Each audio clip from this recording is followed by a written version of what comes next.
सकाळी 7:30ला मी होतो, वैशालीताई त्या ठिकाणी होत्या, त्यांना पण बऱ्यापैकी माहीत आहे। हा फोन एकच फोन आला। तथाकथित नेत्यांनी भविष्यवाणी केली होती की दादा गटाचे काही लोक आमच्या पक्षात येतील, पण त्यांनी तुतारी गटांचे खासदार सांभाळून ठेवावेत की शेवटी पदरातही घ्या, झाली चूक अशा आहेत ना, 1-2 जण आहेत, मी आता नाही सांगत पण हळूहळू सांगतो। त्याचा अर्थ काय समजायचा?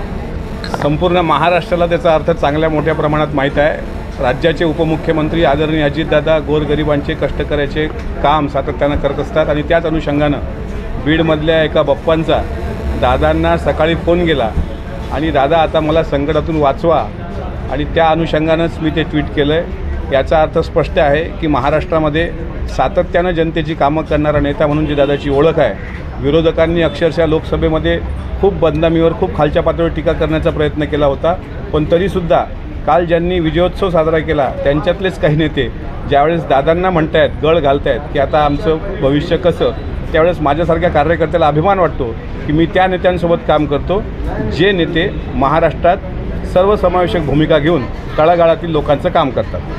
पण ज्या पद्धतीचं खरं तर ट्विट केलेलं आहे, बजरंग सोनावणे हे संपर्कात असल्याचं कळतंय। असे अनेक खासदार आहेत का कोणी संपर्कात? आज सकाळी 7:30ला मी होतो, वैशालीताई त्या ठिकाणी होत्या, त्यांना पण बऱ्यापैकी माहीत आहे। हा फोन एकच फोन आला। आता हा फक्त ट्रेलर आहे। मी तुम्हाला आणखी सांगतो, मागं कोणीतरी तिथल्या तथाकथित नेत्यांनी भविष्यवाणी केली होती की दादा गटाचे काही लोक आमच्या पक्षात येतील, पण त्यांनी तुतारी गटांचे खासदार सांभाळून ठेवावेत।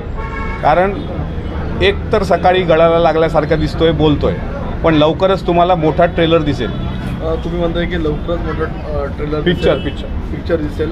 दादांना कामासाठीच फोन आला होता, मात्र त्याच दादांचं बारामतीमध्ये मोठं काम होतं, त्यांना मोठ्या पराभवाला सामोरं जावं लागलं। त्यांची जी मनात जी सल आहे ती कशी तुम्ही भरून काढणार आहात? नाही, एक गोष्ट लक्षात घ्या की दादांच्या कामाबद्दल कोणाच्याही मनात शंका असण्याचं कारण नाही। बारामतीच्या विकासामध्ये साहेबांचाही वाटा आहे, पण दादांचा पण तितकाच मोठा वाटा आहे। सातत्यानं दादा जनतेच्या संपर्कात राहिले। ठीक आहे, ही निवडणूक विकासापेक्षा भावनिकतेवर गेली, त्याच्यामुळे आम्हाला तो त्या ठिकाणी पराभव पत्करावा लागला। तो खूप म्हणजे आमच्यासाठी अनपेक्षित ती घटना होती, मात्र आम्हाला तो बॅकलॉग भरून काढण्याकरता पुढं विधानसभेची संधी आहे। आम्ही हिरिरीनं काम करणारी लोक आहोत।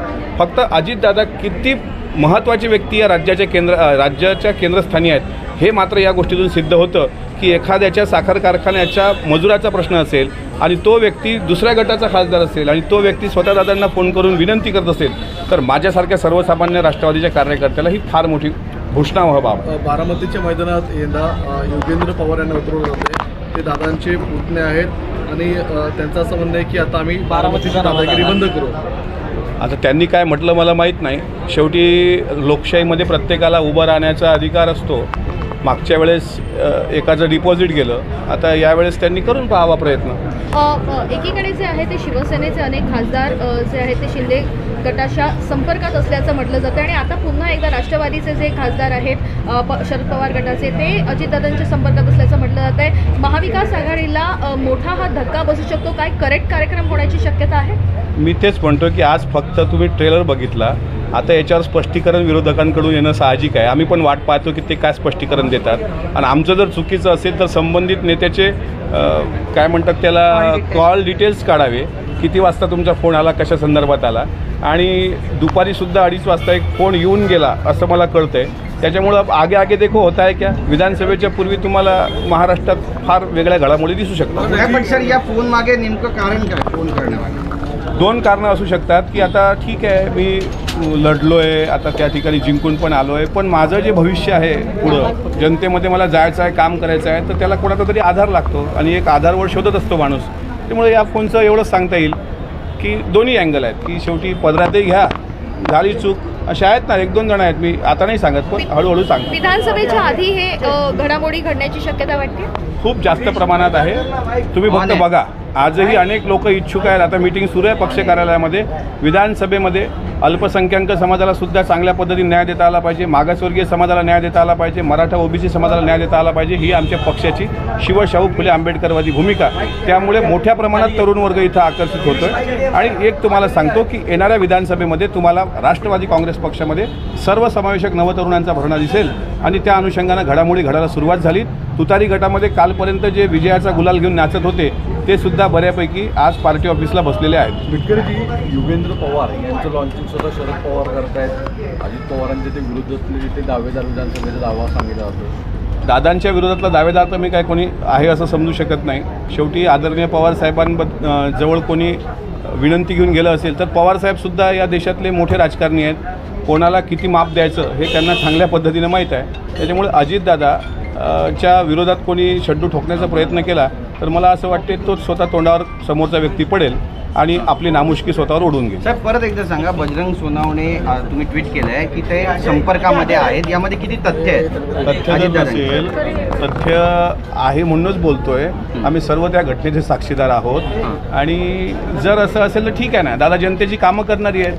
तिकडे जरी असेल फोन आला तरी दादा उपमुख्यमंत्री आणि अर्थमंत्री म्हणून काम करतात, पण त्याला दुसराही अँगल असावा असा याबद्दल बजरंग सोनवणे वारंवार म्हणतात की ते शरद पवार यांचे अगदी घनिष्ठ संबंध आहेत, कार्यकर्ते आहेत, कट्टर कार्यकर्ते, आणि बीड जिल्हा जो आहे तो NCP शरद पवार यांच्या विचारांचा जिल्हा आहे. त्यांच्या सगळ्या गोष्टी मान्य करू, पण नेते असे राजकारणी आणि कलाकार असतात काही काही की त्यांच्या पोटात एक आणि ओठात एक आणि पोटात दुसरं असतं.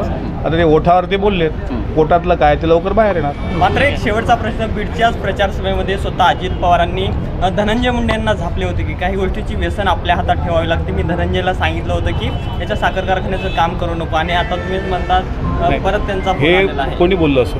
अजित पवार बोलले होते. मी तसं ऐकलेलं नाही. मी तुम्हाला एवढंच सांगतो की आज सकाळी देवगिरीवर जी घडामोड घडली ती घडामोड मी तुमच्यासमोर मांडली. नाही पण बजरंग अप्पा तुमच्या पक्षामध्ये येतील असं तुमचा दावा आहे की असं वाटतं तुम्हाला किती येतील? तुम्ही थांबा ना, अभी आगे आगे देखो ना क्या होता है.